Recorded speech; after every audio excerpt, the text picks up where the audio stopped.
Well, I know the air's been heavy lately. I know I'm a little scary, but baby, I know that the end is nearing, and it won't be long before I make you beg me to take you into my arms. And you cry when I say it's time.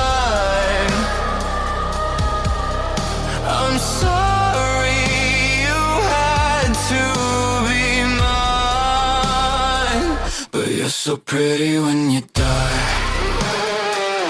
You're so pretty when you die. Well, welcome to Things I Want to Know.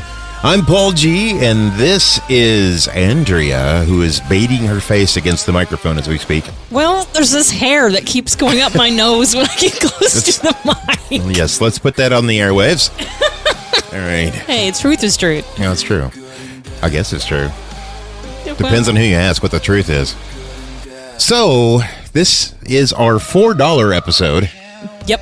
Because it's costing us an extra $4 just to bring it to you today. I guess everybody enjoy your cup of coffee. Well, or just go to our website and buy some swag, because that's about all we make off some of that stuff is $4. Yeah, that's very true. That's about all we get. But we have fun doing it, though. How do you like the theme song? The new song for today? I don't know, man. We're listening to music, and then I'm like, kind of like half listening, or you're super pretty, or whatever. When you die, you're pretty when you die, and I'm like, what the? Yeah. Well, it's AI music, of course. I know, that's even scarier. Is you didn't tell it. I didn't tell it to do. If I would have told it to do this, tell me to put it in the lyric. You're even pretty. You're prettier when you die. I mean, yeah. Come on, that's morbid as hell. If I would have told it to do that, it would have said, "No, I can't do that. That breaks the terms of service." But yet, it's already on here. It did it on its own. That's even scarier. I don't know. But it's funny because it fits the theme. That's why I was like, whoa, this song does fit our little theme today. Because today we're doing HH Holmes versus Jack the Ripper. I put some echo on there. Let's see. Do I have that still loaded? It sounds like they're about to go into a boxing match. Ding. Jack the Ripper. How's it go? Wait. Jack the Ripper versus HH Holmes today in WrestleMania. Ding, ding. Ding, ding. Isn't that what they do? Ding, ding. Yeah. I don't watch that stuff, so I don't know. I put some effects on my voice there just now. I don't know if it came through or not, so. I don't know. We'll find out. I haven't done that in a long time since I was doing Paul G's Corner Live. Oh, yeah, that's right. Because I had all the echoes and stuff. Oh, yeah. I think sometimes on some of the podcasts I've been listening to, when they put that little commentary, little spin, at least on the one I've been lately listening to, I laugh because it's funny how it's like cued and stuff. So yeah. I don't care enough to do that. Well, I mean it's hard. It is for you who does all the editing. We really don't edit. We do this pretty much just straight shot. There's never an edit on this stuff. When she gets mad at me, she got mad at me for real.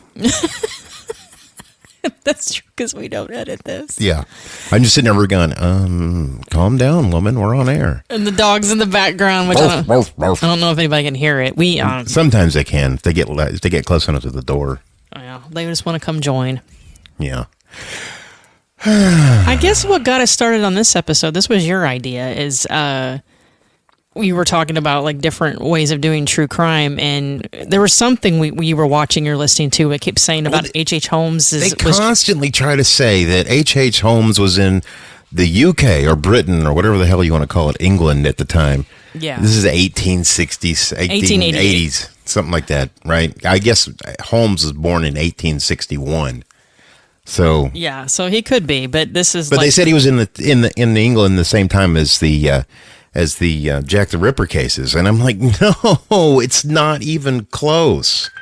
It's not even close. I always do that. I try to mute my watch and I hit find my phone, and all you have to do is anyway. We'll get into that. So I'm like, let's actually take on this conspiracy of H.H. Holmes being Jack the Ripper. Yeah, and I know the Holmes stuff almost forward and backwards. And everybody knows the Ripper case. Yeah, everybody knows. I'm not going to rehash like. We're not going to rehash Holmes either. No, but there is some points that I brought up because everybody knows this case so well that names and what happened to him, it needs to be accurate. But we're not going to go into every detail. But No, because it's all documented clearly, and there's been 4 billion podcasts on it, and that's not what this podcast is about. This podcast is about knowing, and I like to delve into the deep waters of psychological profiling. Yes, you like the psychology part of it. Yeah, and she just likes true crime because she's the demographic that listens to true crime is. I think Andrea. every white female from the age of like 30 probably to 65 listens to this stuff. Let's just be realistic. That's why I got into it, because every white female. Well, I shouldn't say black white female. too. I mean all females. I shouldn't say every race. female. I was dating. I was trying to find a wife. Yeah, but I was looking for my wifey. My kids even laugh about when I'd put them to bed when they were little that they would come out. Files. They would come out and they would hear like behind the couch listen to Deadly Women and stuff like that. So when they hear the music to Deadly Women, they always start laughing because they remember like sneaking out and me putting them back to bed and telling them they can't watch this stuff because it wasn't appropriate, but they'd still come out and do it anyways. Yeah. That I was into true crime for a long, long time. Which just another reason for me not to be happy I don't have any kids. Those reasons have been multiplying lately. Oh yeah. I'm glad I don't have any kids. So I think if I did, no, never mind. I think what stems the how they think they're one and the same is based upon HH Holmes' ancestor, who's I think a former cop or detective. Yeah. I think he's the one that kind of feels like that it's the linkage is correct. Yeah. The current ancestor who's alive now. My opinion, so I don't get sued. My opinion is that he's put all this together, this guy about Holmes, to garner publicity for his book. Oh, I didn't even know he had a book. Yeah, I'll be honest, I didn't. Everybody writes a book in this field. Something bad happens to you, write a book, you'll make a bunch of money because people can't not stop reading it. Yeah, that's true. I mean, that's kind of why it's become a genre and kind of why we talk about it. Genre? Genre.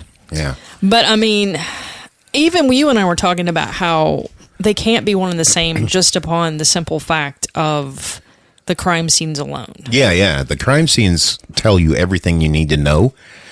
And then when you go deeper, it gets even stranger that how they could even believe that these two guys are the same. Like HH Holmes, he was committing these acts in his murder castle in Chicago for pretty much financial gain. Well, it wasn't just in his murder castle in Chicago.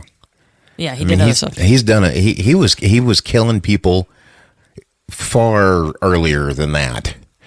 And he was born Mudgett.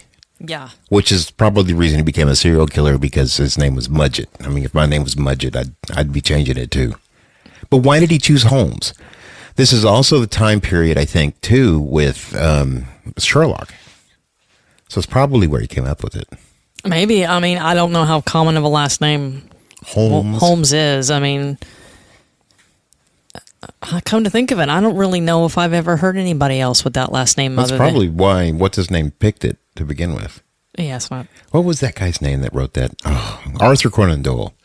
It's interesting because he's all buried in logic when he writes his stories, but in real life, he was all about seances and contacting the afterlife and ghosts. Everybody was at that time frame. I mean, that not his buddy Houdini. Houdini knew better. Houdini was trying to prove that was like totally a farce, and people were just like taking your money for that type of spiritualism type stuff. Yeah, he came. That guy came from a family of gypsies almost. Which one? Houdini. Houdini, I think he can. Shoot, I know I've read this. I think he's come from like pretty normal. I mean, not normal, but I mean like I want to say a Jewish family. Yeah, I want to say. Yeah. But yeah, like.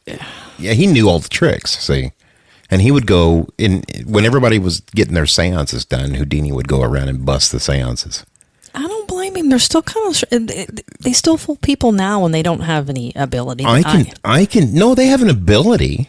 They have an ability to read the person that they're sitting across from.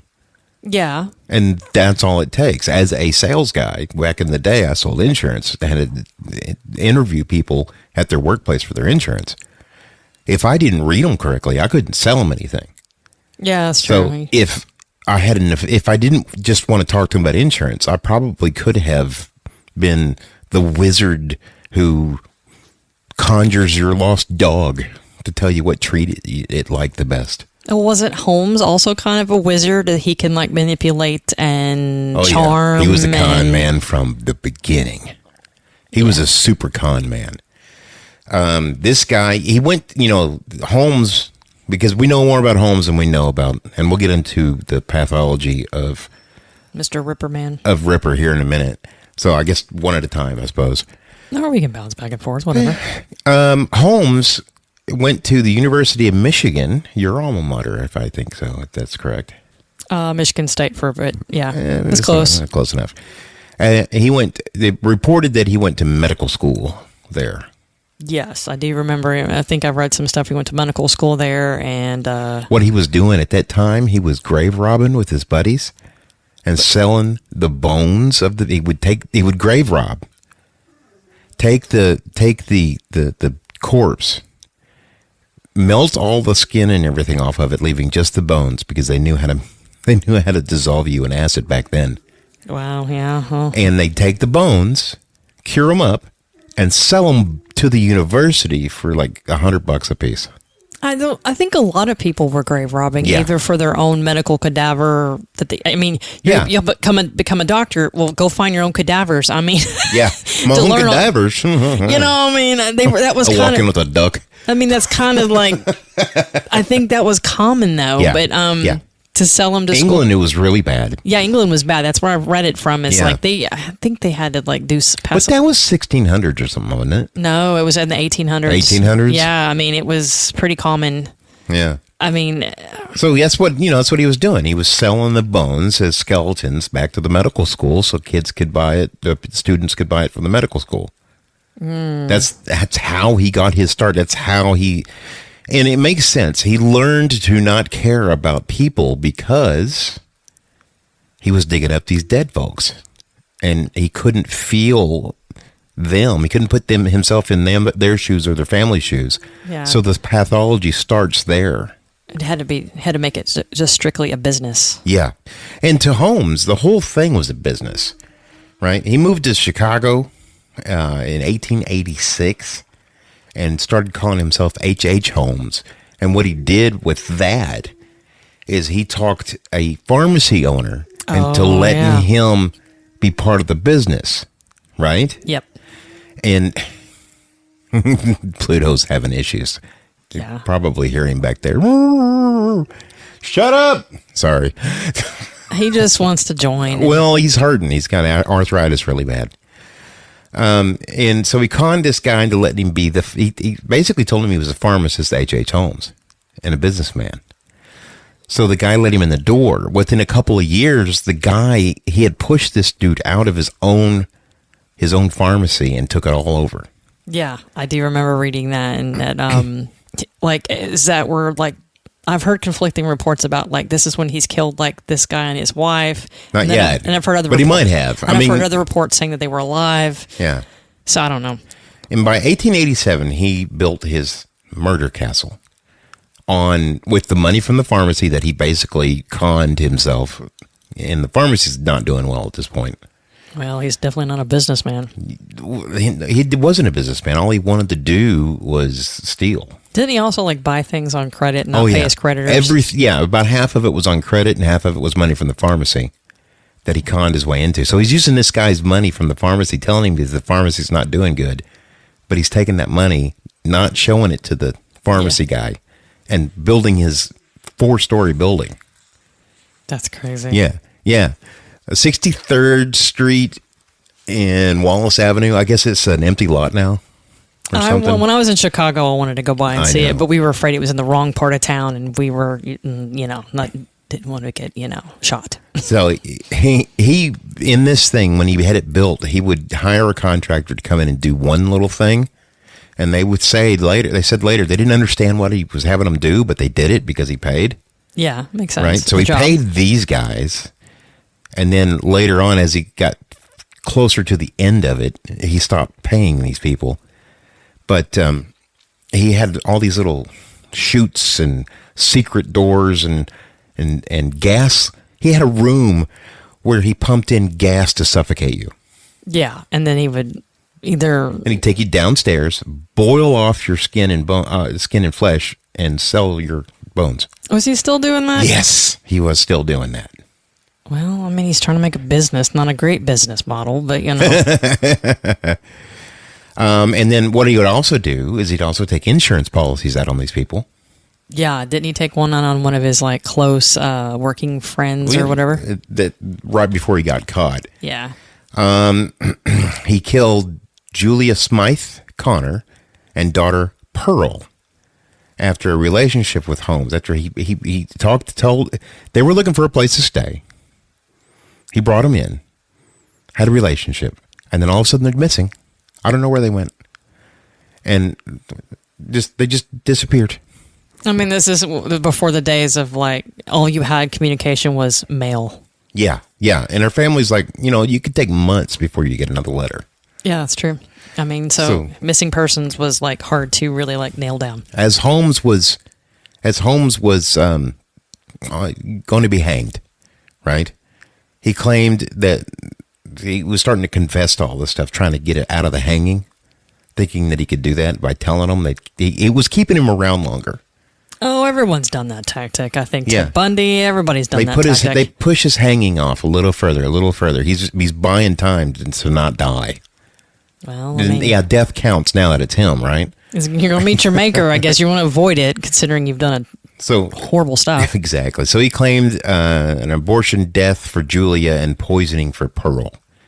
And Julia is the mom, right? Oh. So she was she got pregnant. He was trying to give her an abortion, and she died. And then he just poisoned the kid. I'm not raising you. Die, basically. It's awful. I know. And then Emmeline Sergrand was an employee that worked for Holmes. And they know he killed her. And then the World's Columbian Exposition period, this is the World's Fair. Which was a big deal at the time. Yeah, he brought in people from there, gave them place, and then killed them. And then Benjamin Pitzel, that's the guy you're talking about. That was his buddy. They were in this together, killing people together, right? And this is right about the time that he was having everything come back on him, all the creditors and everything, and they ran off, right?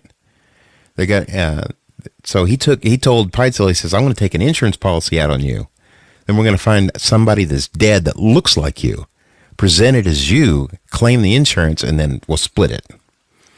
Well, Pitzel was an idiot and thought, yeah, we can do that. And he was married and had kids, didn't he? Yeah.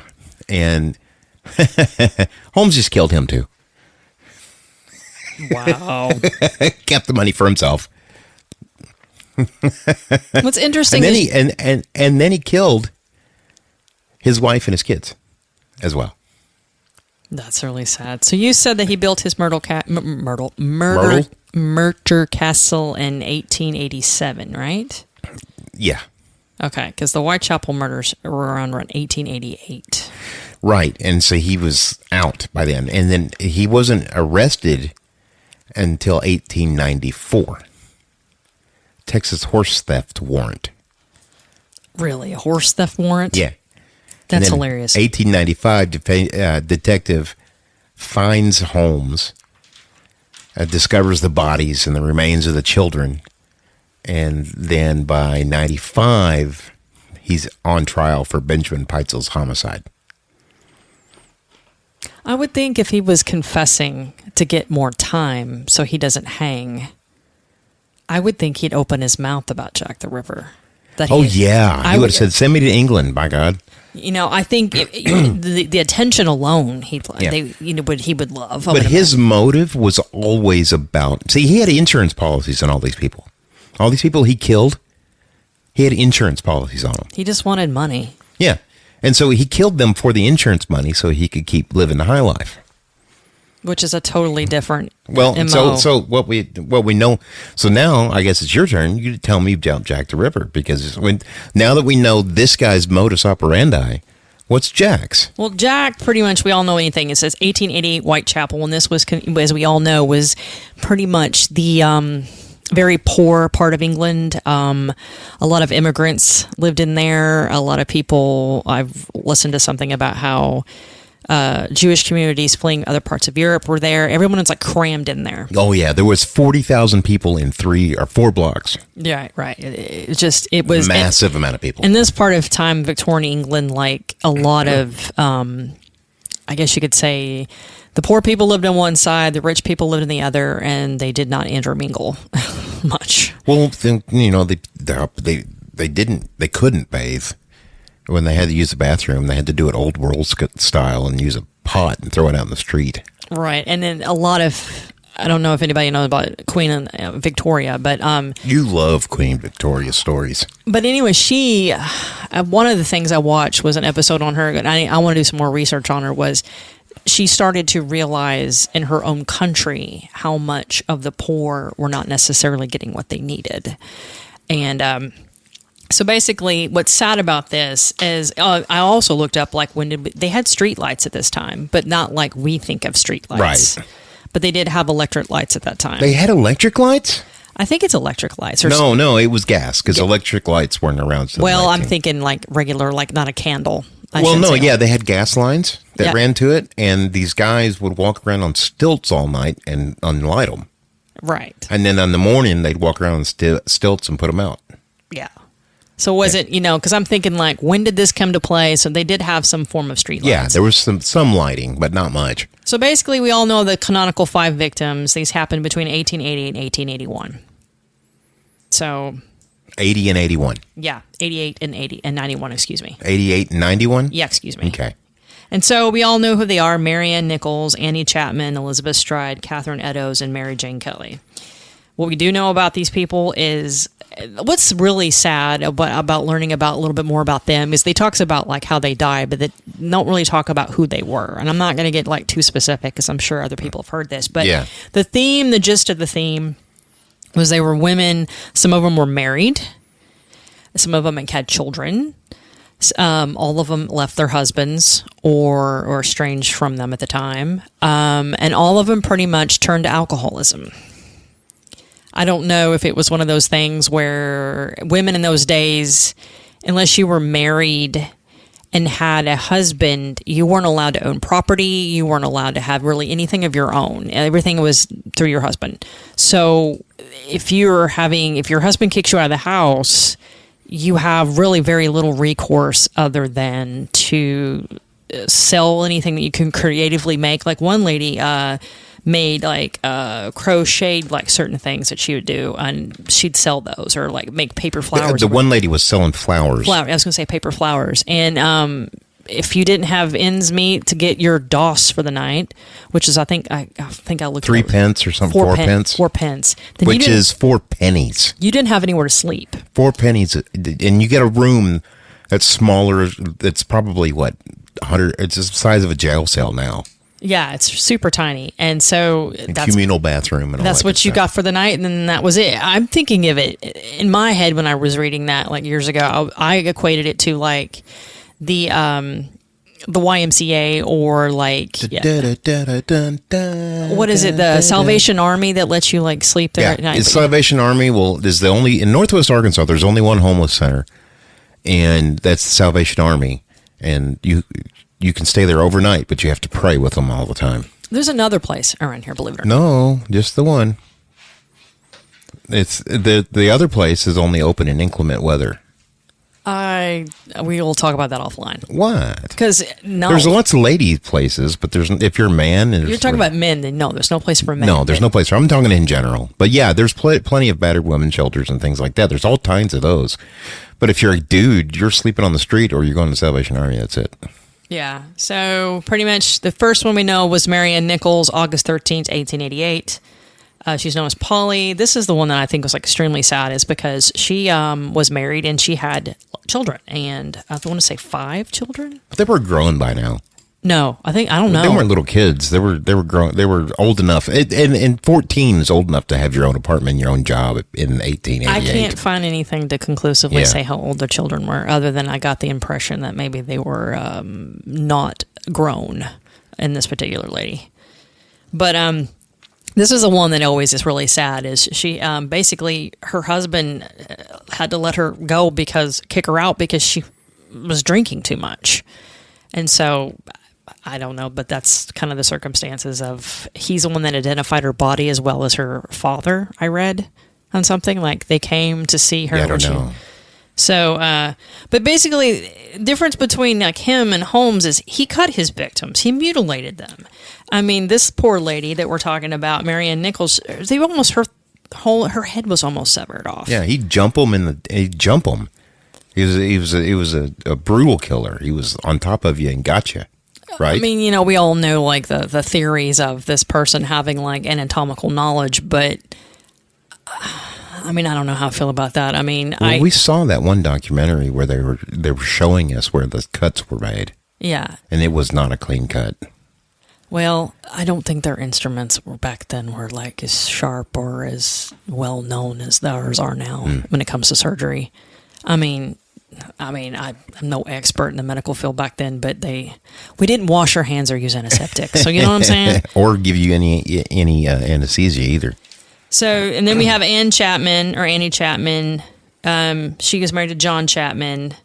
And so she was married to her husband for a while, and then she turned to alcohol for whatever reason. And she got money from him up until his death. The husband. Yeah, so she got kind of like, I guess, alimony per se. Yeah. And then pretty much when that ran out, she had nothing else, so she had to turn to prostitution. Well, he had to pay her because he worked for the Crown as a limousine driver.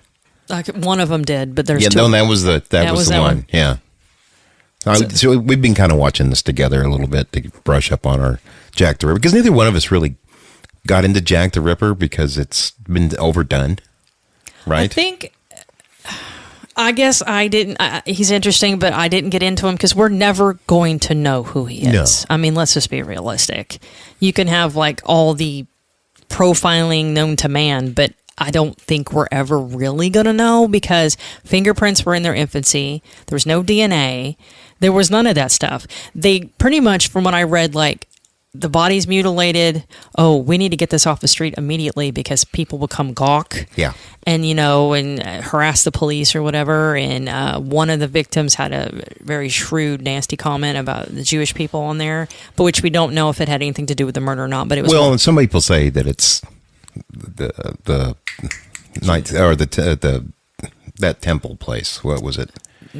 The secret society, Masons. Yeah, because it tracks with the Masons lore. So more than likely, he was up there beforehand anyway. I don't know. I mean, Jewish anti-Semitism in this part of England was really, really bad. Well, during the time period, it was really bad too. So Anne Chapman was the one that did all the little crocheting and the little paper flowers and stuff like that. But she was pretty much just mutilated, lying and found on the steps, basically in a backyard next to a fence. I mean, let's just be realistic, just extremely brutal and cruel.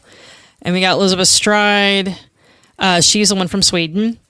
She got married to John Stride, and they opened up a little coffee shop. I read. So supposedly whatever happened to them, they had a falling out. It obviously wasn't a Starbucks. No Starbucks. Okay. But the couple separated, and then she was attacked. But what I thought was interesting about this that made me think the sign of the times is she was witnessed by a gentleman who saw her in what some say is the beginning of her attack. But a gentleman witnessed this and figured it was a domestic dispute, so he crossed the street and didn't want anything to do with it. Well, that's what I would do, because it's none of my business. But if you think about it, like, okay, women could beat their wives back then, and men could beat their wives. Yeah, yeah. Sorry. So, and women probably could beat the husbands too. Exactly. I mean, if they're big enough. And so, if for men to do that, the women, it was considered okay, normal. Yeah. So if you see like two people struggling in the street. Well, fistfights were a thing too. I mean, they would break out in bars. Nobody go to jail. They just start drinking again. But I mean, if he would have stopped and said something or done something, He might have ran him off. exactly, things might have changed for this person. But Or he might have got stabbed too. yeah, That's I probably mean, what but he if was you thinking. think about it, it's the same way now. Anybody that sees anything, they don't do anything, say anything, they just pretend it doesn't happen. Like, I'd rather have somebody overreact than underreact. I sit back and, well, I've been in those situations before, and I just sit back and watch, and I get a good lay for the land, if about 5 or 10 minutes, and then I can tell if it's going to get serious or not. And sometimes it's just two people being assholes to each other. Yeah, but it's just like so crazy that he's like, nope, want nothing to do with this, and cross the street. But he's an eyewitness. He gave an eyewitness report, didn't he, about what the guy looked like? And they describes every like freaking normal person in England at that time. 5'8" to 5'10", male, Caucasian, mustache, with a Sherlock hat on. Oh, a slouch hat. No, it was it's a hunter's cap. I thought it was called a slouch hat. Well, it might be, but it's also the hunter's cap. It has two brims, one in the front, one in the back. I mean, that could be considered anybody. Yeah. Really. I mean, even today, that's like whatever. Like, But I think what in our minds, when you hear Jack the everybody Ripper, had a mustache back then too. you think of what Hollywood has played him up to be. Yeah. It's this well-dressed, Top hat, gentleman kind of person. And we were talking about this before we decided to do this episode, like what our theory would be behind that. And we'll get into that in a minute. But I kept thinking Hollywood's what played that up. There's like nothing that I could find that or have read or listened to where he's portrayed as,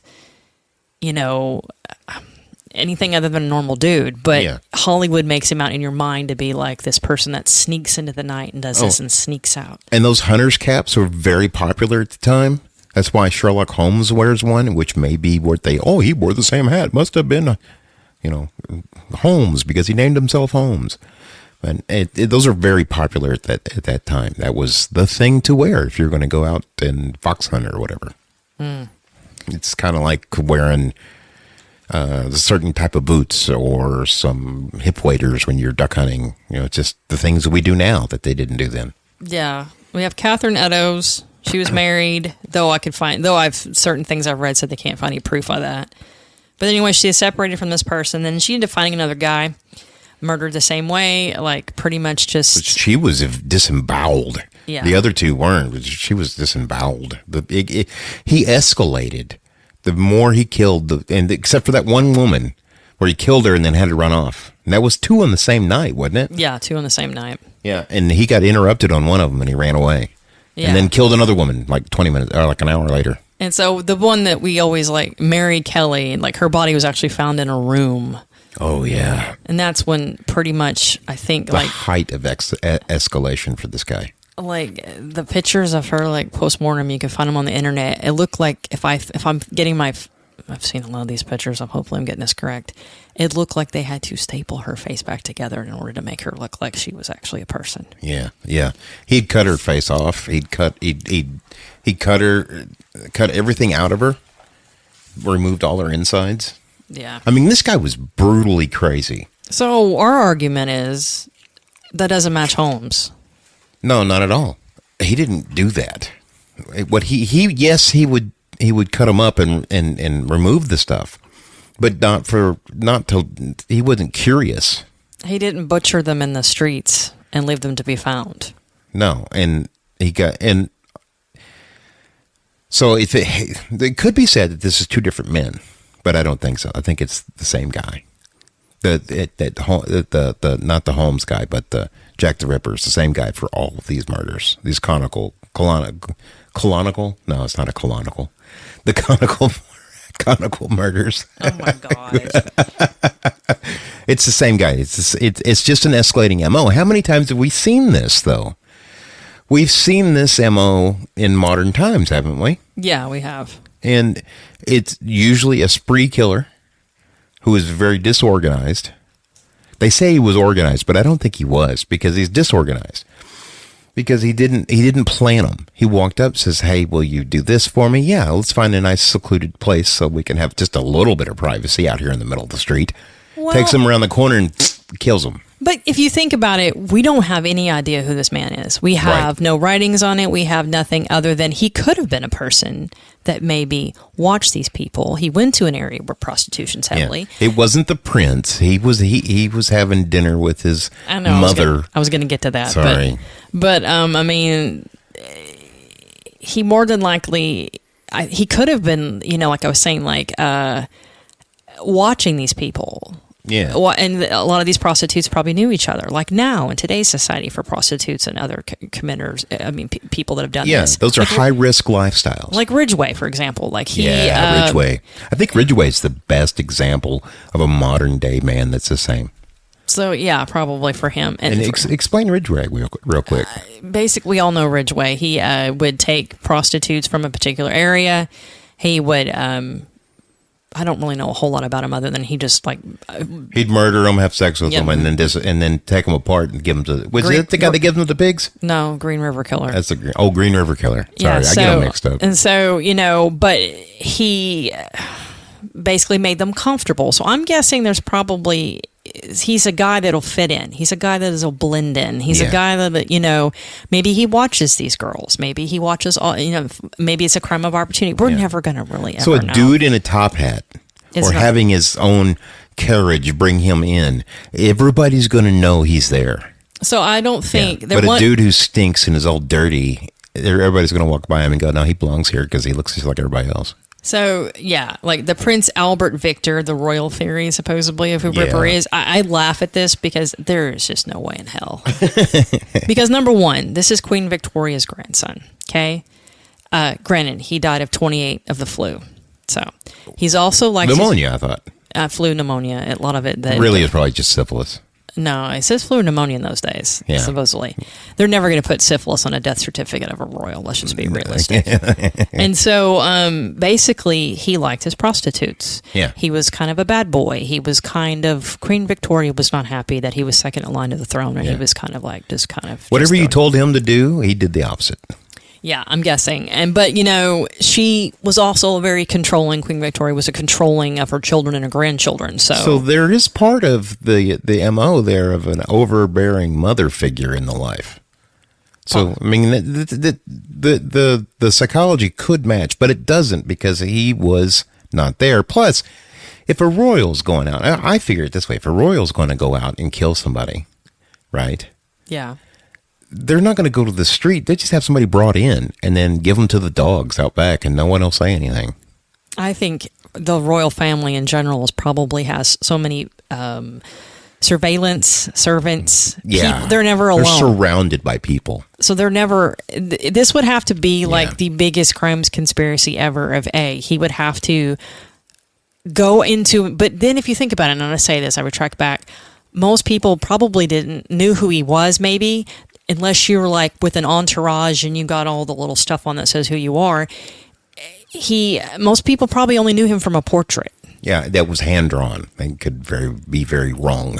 Or a because they didn't print pictures in the papers at that time. It was always the drawings. An artist had to do it. So most of the royal family in those days didn't go out they didn't do what the royal family does now about opening up grocery stores or hospitals or whatever. They didn't do that kind of stuff. That came along. Here's the scissors, King. Yeah. Can you cut the ribbon from my But I mean, because if you total subject, but I just think that there's no way this could be him because that would just there's too many people would squeal about and his that. servants verified his alibi. Yeah, that too. There's that. Who else is on that list? Just out of curiosity. Let me look here. One of them I thought was kind of funny. Oh, the doctor. No. The Queen's doctor was also. Oh, if anyone's watched the movie From Hell with Johnny Depp in it, it talks about this conspiracy thing in it. But let's see here. We've got, Michael Orstrog, a con man sometimes described as a doctor. Yeah. We've got one guy, let me see if I can find his name here, that he was a painter. Yeah, he was a painter from Walter Sickert. French. He was French, wasn't he? Popularized heavily in modern books and TV. A real person. In fact, he had a lot of a fascination and interest in Jack the Ripper, and I guess he had these paintings that they thought mimic crime scenes. He was a fanboy. He was a fanboy. Yeah, exactly. I think he was. It's like us listening to it right now. Yeah. That would be him. Yeah. And anybody who's got collectible items of somebody's serial killer somewhere doesn't mean you are. It just means you're interested. You're fascinated by it and you want to have some memorabilia. And there's nothing wrong with that. I wouldn't do it, but there's nothing wrong with that. I mean, yeah. I mean, Gacy painted and people bought his paintings. Oh, my God. So then another one I thought was interesting is Jill the Ripper. Jill? Yeah, they call it Jill the Ripper. Now, Jello the Ripper. No. In those days, though, you had midwives. And midwives are usually going to have aprons on, covered in blood, because they're going to be delivering babies, and that's a messy business. But they think Mary Piercy, who did commit a murder, but not like a Ripper series. But I guess, isn't she the one that killed her husband or something? I don't know. But it's possible it could be female, but I don't know. I don't know if I'm really... It's a male-dominated crime scene. Yeah. I mean, he grabs them from behind, slits their throat. I mean, yes, a woman can have enough strength to slit somebody's throat all the way to their spine. However, he carries and does things, and it's got to be a man. Yeah. I mean, I would say there's a 2% chance at possibility that it might be a woman. So that makes it like a 0.5% chance, because it's 2% might be. So that makes it half a percent of that it is. So Francis, I'm reducting my own stuff at this point. God. Francis Trumbull, American Quack Doctor. No. Why people push it is that he was arrested on unrelated charges, fled the UK, and became. I guess that's why. I guess he fled the UK. Yeah, I'm leaving. Yeah, you flee in the UK for other reasons, more likely. The one that I kind of lean on quite a bit. Oh, here's the one, not that one. A barrister and school teacher. Oh yeah, that guy. Yeah. No, he's just he that one.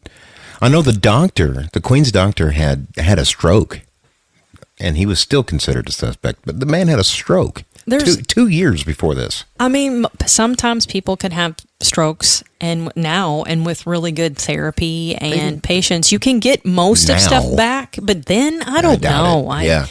I don't. But the one guy, so we watched a 1980 something show that's on Prime Video. I can't remember what it's called, about Jack the Ripper, where they had our, as you know, we have Cade Mercer, right? And he's a fake AI profiler. Yeah. Right? And it's programmed to only have the books of the profilers who created profiling. Mm-hmm. And that program takes from all their knowledge and profiles for us, because it's interesting. And we generally agree with the AI like 99% of the time. Yeah, but we're just armchairing this. We're not doctors. Yeah. So that's why I did the AI guy, just to give us a little bit of, because it knows way more than we'll ever know. Yeah, but nobody come after us. It just doesn't have a hunch. That's all. I'm just trying to say that nobody come after us. Yeah. We're not experts. Was it Douglas that was on the show? Yeah, it was Douglas. Yeah, so Douglas was on the show and with another profiler that's also there, and he was probably, if you've seen the TV show on Netflix, Mindhunter, more than likely the guy he was with was the dude that's doing all the transcriptions, and this like the third man down, because you got the two profilers, and then you've got the lady, and then you've got the third man down that's friends with the boss, right? Mm-hmm. That's probably what his position would be most akin to. And I'm probably wrong about all this, so just keep that in mind. But anyway, Douglas was on the show with his buddy from the FBI. Both of them are FBI. And they're the ones who came up with this science that we're using today in every crime scene that we ever go to, as a country, that's built into the detective work. That and other theories. Yeah, other stuff too, but this part is baked in as well. And they immediately hit on this Polish guy, Aaron Kosminski. Yeah. And what was his pathology? He lived with his family. It was predominantly women, had lots of sisters. And a dominant mother.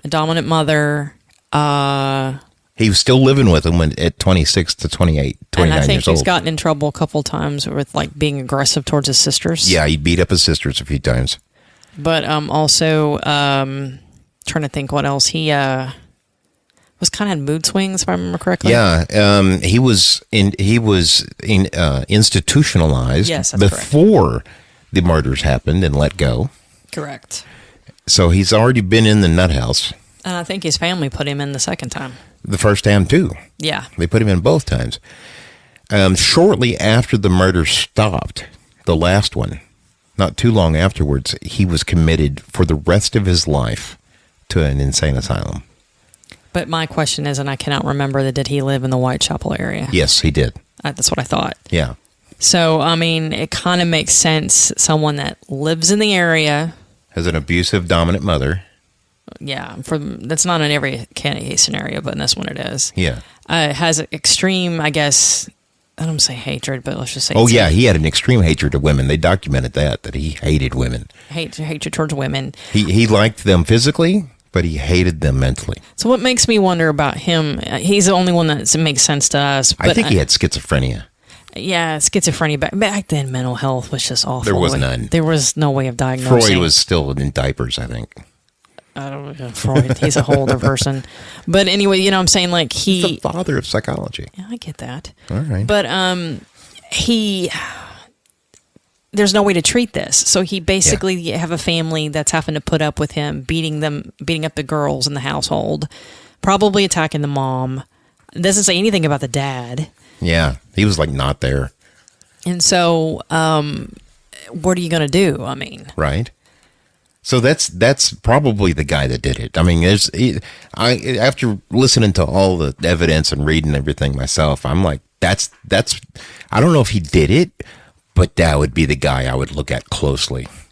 So he also lives in the area, but why he picks prostitutes is probably just because opportunity. Yeah, opportunity.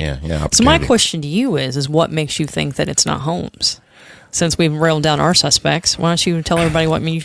Well, we know what Holmes's MO is. We know what motivates him, and that's money.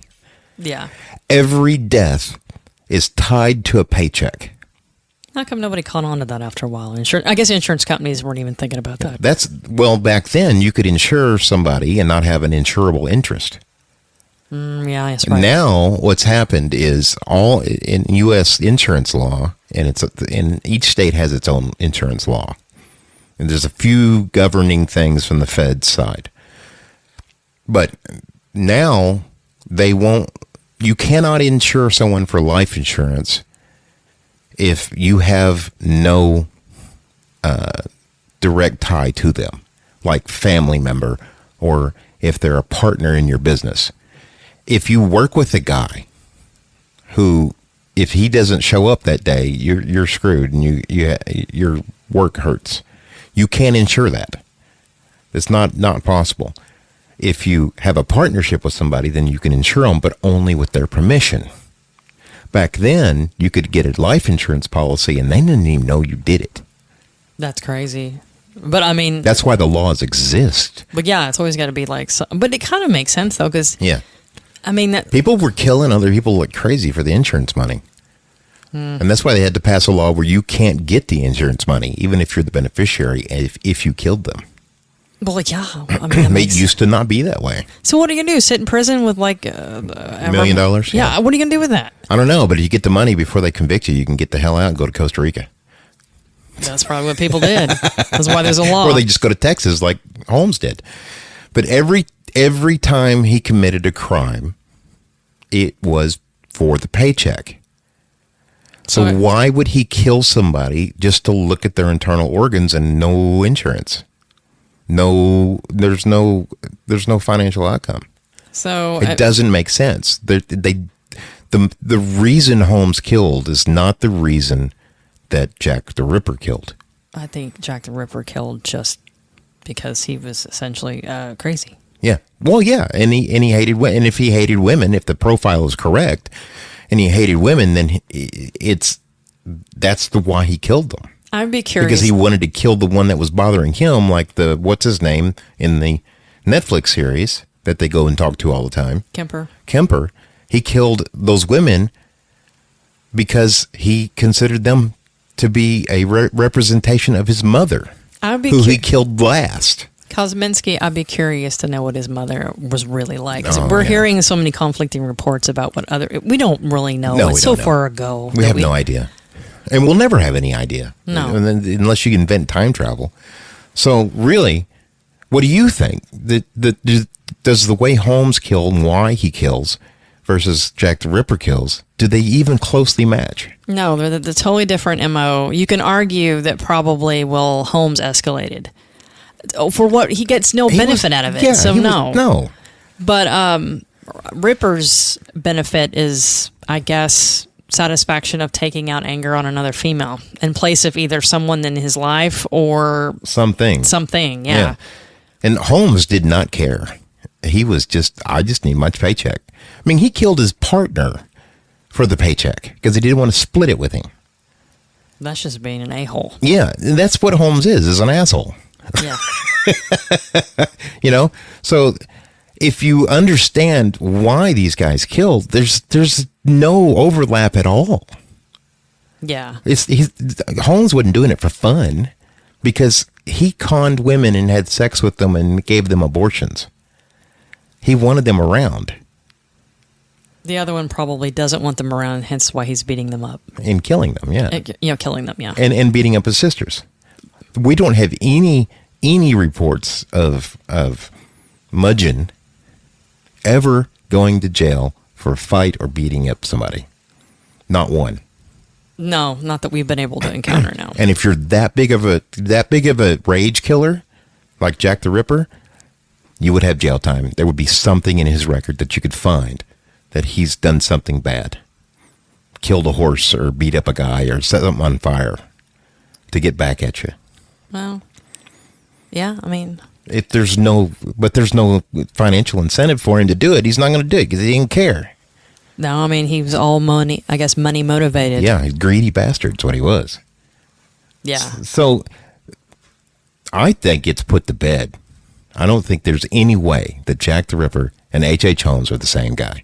I don't think they are either. I'm like 100% convinced. I know there's people that feel that way. I think they want to feel that way maybe because... Well, it's sensational and fun. But what tied them? What? I want to say that I just the time. But was Holmes ever in Europe, in England? We don't know. There are no ship records of him going to Europe. Now, I did listen to his descendant saying that there is some ship records of what they think that he went over to England. But my argument to that is, if anyone's dug on Ancestry.com to find your own family, people's spellings of people's names is never consistent. Yeah. And it could be, and I don't even, did you show an ID to get on the ship? I doubt it. Right. You could say you're anybody. Exactly. So, did he go over there? Yeah. Do I think he did it? No, I don't think Holmes did. But would we ever really know? Probably not. Exactly. Records were not that stringent as they are now. I agree with that. So I just don't see there. I think that there's no correlation at all between the two. Period. I agree. And I don't see how they could even. I don't see how they could even remotely think so. To be honest with you. I mean, we just need to put it to bed, and it's done.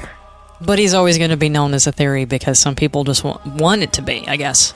Yeah, they want it to be. But if anybody out there disagrees with us, tell us your thoughts. And what? Tell us why we're wrong, and we'll look into it. I promise. Or we'll bring you on. We can all have a conversation. I'm not having a threesome. Oh my God, Paul!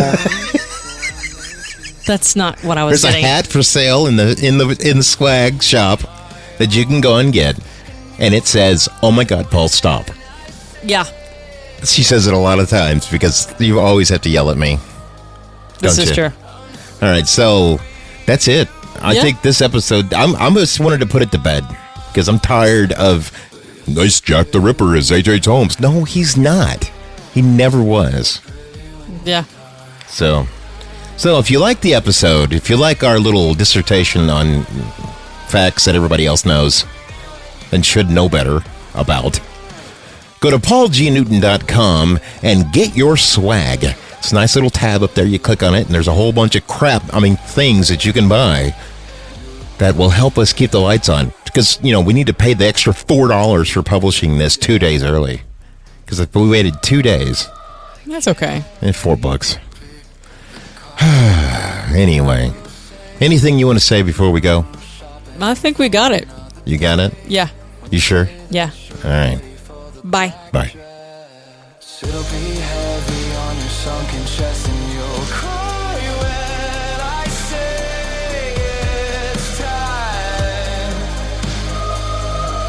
I'm sorry you had to be mine, but you're so pretty when you die. But you're so pretty when you die.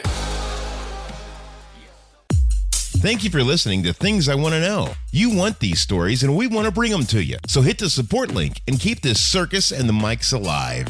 Then do us a favor, rate and subscribe. It helps the show find more people just like you, the ones who like their mysteries real and their storytellers unfiltered. And if you want to wear a little bit of this madness, grab some Andrea-approved gear at paulgnewton.com.